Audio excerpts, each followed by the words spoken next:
Praise the lord అండి. నేటి దినవాక్యం ఎఫెసీయులకు రాసిన పత్రిక 6వ అధ్యాయం 10వ వచనం. తుదకు ప్రభు యొక్క మహాశక్తిని బట్టి ఆయన యందు బలవంతులై ఉండిడి. చిన్న ప్రార్థన చేసుకుందాం. మహాపరిశుద్ధుడగు దేవా, ప్రభా నీకే వందనాలు.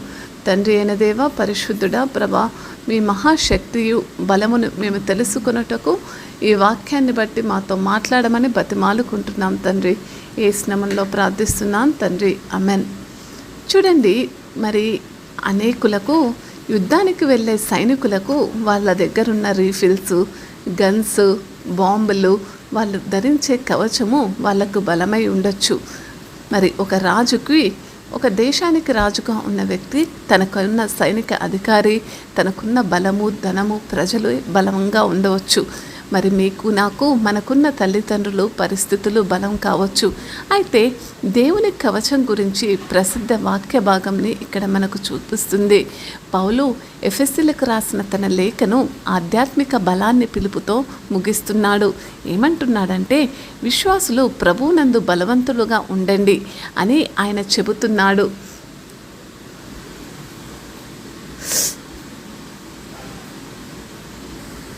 ప్రభువునందు బలవంతులుగా ఉండిడి అని ఆయన చెబుతున్నాడు. అంటే వారి బలం వారి స్వంత సామర్థ్యాల నుండి కాదు, దేవుని నుండి రావాలని తెలియచేస్తున్నాడు. తన మహాశక్తితో అనే పదబంధం దేవుడు బలానికి నిజమైన మూలం అనే ఆలోచనను బలపరుస్తుంది. పౌలు క్రైస్తవులను వారి స్వంత జ్ఞానం, బలం లేదా ధైర్యంపై ఆధారపడమని పిలవడం లేదు, కానీ దేవుని శక్తిపై పూర్తిగా ఆధారపడమని పిలుస్తున్నాడు. ఇది చాలా ముఖ్యం. ఎందుకంటే ఈ క్రింది వచనాలు మానవ ప్రయత్నంలో మాత్రమే పోరాడలేని ఆధ్యాత్మిక యుద్ధాన్ని వివరిస్తాయి. ఎందుకంటే విశ్వాసులు ఆధ్యాత్మిక యుద్ధంలో నిమగ్నమై ఉన్నారని పౌలు వారికి గుర్తు చేస్తున్నాడు. శోధన, పాపం మరియు అపవాది దాడులు నిజమైనవి, కానీ భయపడడానికి బదులుగా క్రైస్తవులు స్థిరంగా నిలబడాలని పిలుపునిచ్చారు. వారి స్వంత శక్తితో కాదు, కానీ దేవుని యొక్క బలముతోనే వాళ్ళు స్థిరంగా నిలబడగలరని ఇక్కడ పౌలు ఎంతో బలంగా చెబుతున్నాడు.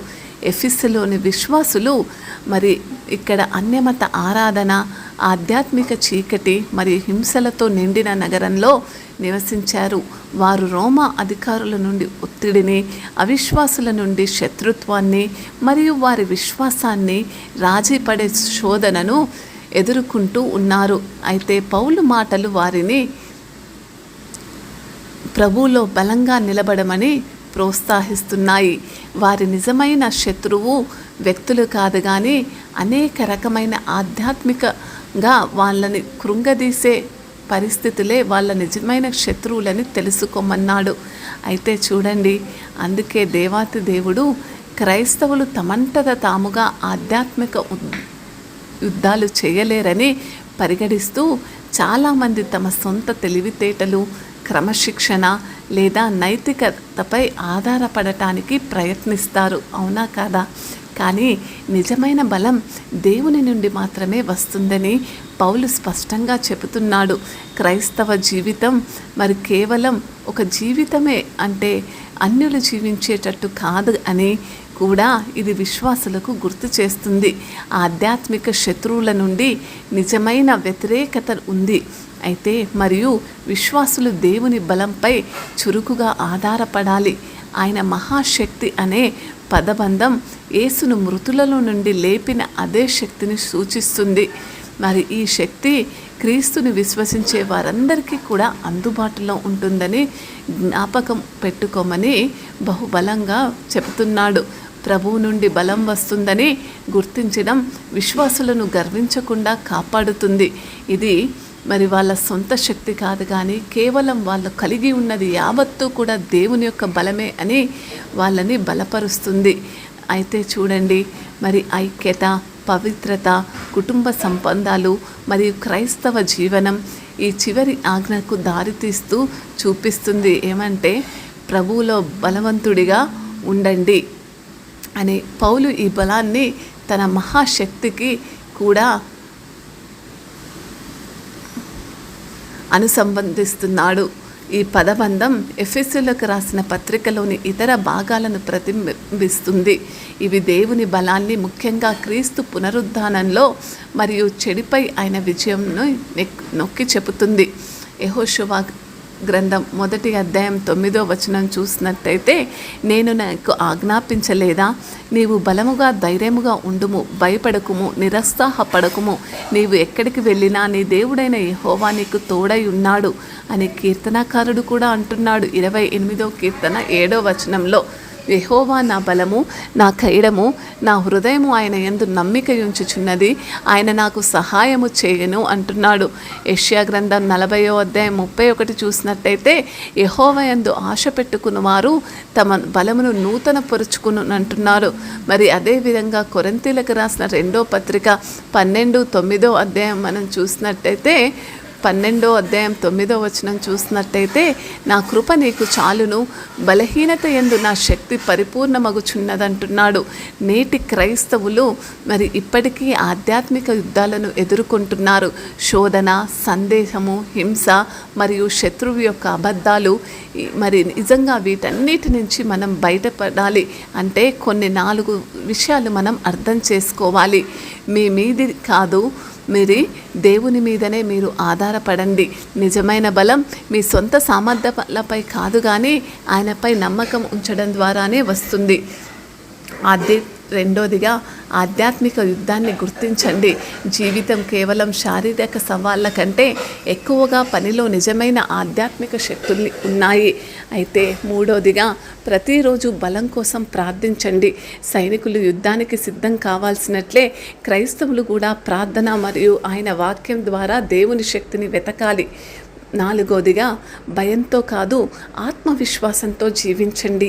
దేవుని బలం ఏ శత్రువు కన్నా గొప్పది కాబట్టి విశ్వాసులు దృఢంగా నిలబడగలరు. చూడండి, క్రైస్తవులు బలం కోసం ఎక్కడ వెతుకుతున్నారా అంచనా వేయమని కూడా సవాలు చేస్తుంది ఈ వచనం. వారు తమ సొంత తెలివితేటలు, వనరులు లేదా సంకల్ప శక్తిపై ఆధారపడుతున్నారా, లేదా ప్రతిరోజు దేవుని నుండి వచ్చే బలాన్నే కోరుకుంటున్నారా అన్నది ఒకసారి పరీక్షించుకోమని చెబుతుంది. చూడండి, మన ప్రేమ గల దేవునికి మరి ఈ వచనం ఎంత దగ్గరగా ఉంటుందో. తనను వెతుకుతున్న వారికి ఆయన తన బలాన్ని ఉచితంగా అందిస్తాడు.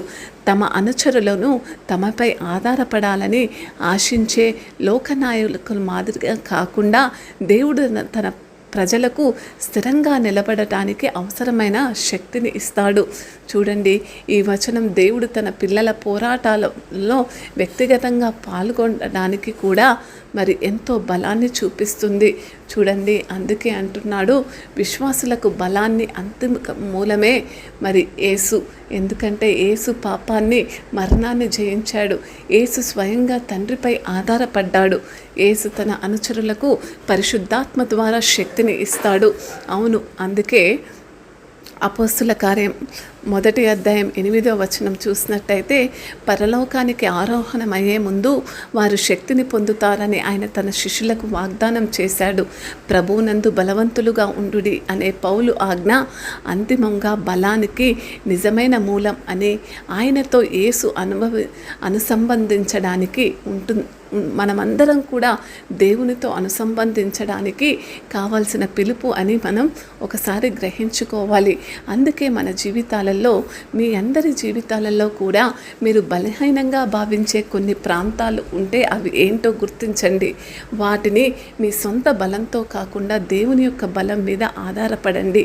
మీ సొంత శక్తితో ఆధ్యాత్మిక యుద్ధాలు చేయడానికి మీరు ఎలా ప్రయత్నిస్తున్నారు? అసలు అది అసాధ్యమని ప్రభువునందు బలవంతులుగా ఉండడం అంటే ఏమిటో గ్రహించుకొని నేటి నుంచి మీ పయనం సాగించమని బతిమాలుకుంటున్నాను.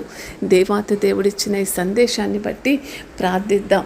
మహాగణుడవైన దేవా, ప్రభా, మరి నిజమే మా సొంత ఆలోచనలు, తలంపులు, శక్తులు కాదు, కానీ నీ మీద ఆధారపడే మనస్సును మా అందరికీ కూడా దయచేయమని బతిమాలుకుంటున్నాం.